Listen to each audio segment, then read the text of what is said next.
নমস্কাৰ বন্ধুসকল, মই পুলকেশ নাথে মোৰ ইউটিউব চেনেল পুলকেশ নাথলৈ আপোনালোকক স্বাগতম জনাইছোঁ। দিনটো কেইটামান গুৰুত্বপূৰ্ণ খবৰ লৈ আপোনালোকৰ মাজলৈ আহিছোঁ। আশা কৰিছোঁ আপোনালোকে নিশ্চয় ভাল পাব।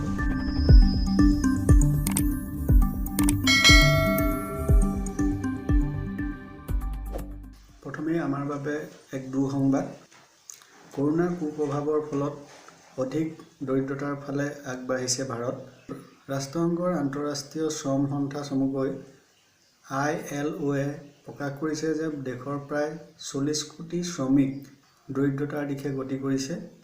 এপ্ৰিলৰ প্ৰথম সপ্তাহত নিবনুৱাৰ হাৰ 23.4% বৃদ্ধি পাব বুলি আশংকা কৰা হৈছে। বৰ্তমান সময়লৈকে দেশত কৰোনাত আক্ৰান্ত ৰোগীৰ সংখ্যা 5,734 জন আৰু এতিয়ালৈকে 166 গৰাকীৰ মৃত্যু হৈছে। ইয়াৰ বিপৰীতে অসমত 28 গৰাকীৰ গাত COVID-19 ধৰা পৰিছে। আমি যদি বিশ্ব প্ৰেক্ষাপটলৈ চাওঁ, এতিয়ালৈকে প্ৰায় 15 লাখৰো অধিক কৰোনা ভাইৰাছত আক্ৰান্ত হৈছে আৰু ইয়াৰে প্ৰায় 88,000 ৰোগীৰ মৃত্যু হৈছে। ইয়াৰ পিছতে এক শিক্ষাৰ লগত জড়িত খবৰ দিবলৈ ওলাইছোঁ।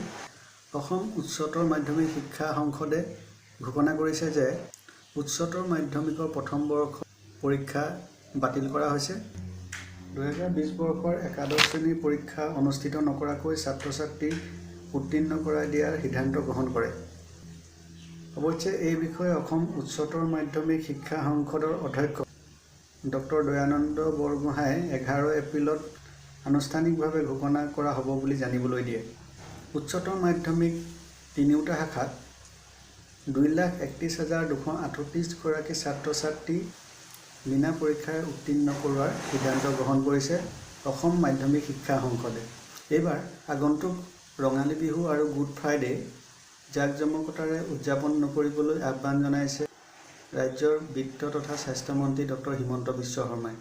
তেওঁ খ্ৰীষ্টান লোকসকলক গীৰ্জাৰ পৰিৱৰ্তে ঘৰতে উপাসনা কৰিবলৈ জনায় আৰু ৰঙালী বিহু কোনো মানুহৰ ভিৰ নকৰাকৈ কেইজনমান লোকৰ উপস্থিতিত পতাকা উত্তোলন কৰি অনুষ্ঠান সামৰিবলৈ তেওঁ আহ্বান জনায়। ইয়াৰ পাছতে আন এক খবৰ দিব ওলাইছোঁ ৰাজনীতি জগতৰ লগত জড়িত। AIUDFৰ ঢিঙৰ বিধায়ক আমিনুল ইছলামক গ্ৰেপ্তাৰ কৰিছে নগাঁও আৰক্ষীয়ে। তেওঁক 14 দিনৰ বাবে কাৰাগাৰলৈ প্ৰেৰণ কৰা হৈছে। কোৱাৰেণ্টাইন সম্পৰ্কে কৰা সাম্প্ৰদায়িক মন্তব্যৰ বাবে ভাৰতীয় সংবিধানৰ কেইবাটাও ধাৰাৰ অধীনত তেওঁক নগাঁও আৰক্ষীয়ে গ্ৰেপ্তাৰ কৰিছিল। এই ধাৰাসমূহৰ ভিতৰত দেশদ্ৰোহী ধাৰাও অন্তৰ্ভুক্ত। সমগ্ৰ দেশতে চলি থকা লকডাউনৰ বাবে বৃদ্ধি পাইছে চাউলৰ মূল্য। চাউলৰ মুখ্য সৰবৰাহকাৰী সংস্থা ৰাইচ এক্সপৰ্টাৰ্ছ এছ'চিয়েশ্যনে প্ৰকাশ কৰিছে যে যোৱা 25 মাৰ্চৰ পৰা 1 এপ্ৰিললৈকে চাউলৰ দাম 12% পৰ্যন্ত বৃদ্ধি পাইছে। আন এক খবৰ বিত্তীয় সংক্ৰান্তত। SBI হ্ৰাস কৰিছে বিভিন্ন ঋণৰ সুদৰ হাৰ। বিভিন্ন ঋণৰ সুদৰ হাৰৰ হ্ৰাসৰ ফলত গৃহ ঋণৰ দৰে ঋণসমূহৰ মাহেকীয়া কিস্তিৰ পৰিমাণ হ্ৰাস হ'ব। SBI ছেভিং একাউণ্টৰ জমা ধনৰ ক্ষেত্ৰত দিয়া সুদৰ হাৰো সলনি কৰিছে। এই সুদৰ হাৰ আগৰ 3% পৰা বৰ্তমান 2.75%লৈ হ্ৰাস কৰিছে আৰু এই নতুন সুদৰ হাৰ চলিত বৰ্ষৰ 25 এপ্ৰিলৰ পৰা কাৰ্যকৰী হ'ব। এয়াৰটেল, ডিছ টিভি আৰু টাটা স্কাই গ্ৰাহকসকলৰ বাবে সুখবৰ। এয়াৰটেল, টাটা স্কাই আৰু ডিছ টিভিৰ বিনামূলীয়া চেনেলৰ সংখ্যা বৃদ্ধি কৰিছে। লকডাউনৰ সময়ছোৱাত এয়াৰটেল আৰু ডিছ টিভিয়ে 4টাকৈ ছাৰ্ভিচ চেনেল বিনামূলীয়া কৰাৰ বিপৰীতে টাটা স্কাইয়ে 10টাকৈ ছাৰ্ভিচ চেনেল বিনামূলীয়া কৰিছে। ৰন্ধন প্ৰকৰণ, নৃত্য, স্বাস্থ্যৰ যতন আদিৰ বাবে আগবঢ়োৱা এই চেনেলসমূহ 14 এপ্ৰিললৈ বিনামূলীয়া হ'ব বুলি প্ৰকাশ কৰিছে। টুইটাৰ মুৰব্বী জেক ডৰ্চিয়ে সম্পত্তিৰ 28% পুঁজি কৰোনাৰ আক্ৰান্তৰ বাবে আগবঢ়াইছে। এই ধনৰাশি কৰোনা মহামাৰীৰ অৱসানৰ পাছত বালিকাৰ শিক্ষা আৰু স্বাস্থ্যৰ খণ্ডত ব্যয় হ'ব বুলি তেওঁ প্ৰকাশ কৰিছে।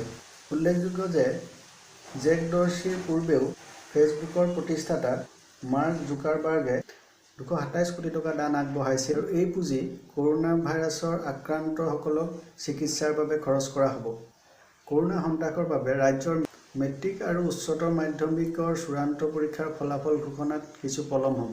লকডাউনৰ পূৰ্বে মেট্ৰিকৰ 84% বহি আৰু উচ্চতৰ মাধ্যমিকৰ চূড়ান্ত পৰীক্ষাৰ 70% বহি নিৰীক্ষণ সম্পূৰ্ণ হ'ল যদিও বাকী ৰৈ যোৱা বহীসমূহ এতিয়াও চোৱা হোৱা নাই বুলি বিভাগীয় কৰ্তৃপক্ষই জানিবলৈ দিছে। বহীসমূহ চোৱাৰ পাছতো বহী পুনৰীক্ষণৰ বাবে বহিঃৰাজ্যলৈ পঠোৱা হয়।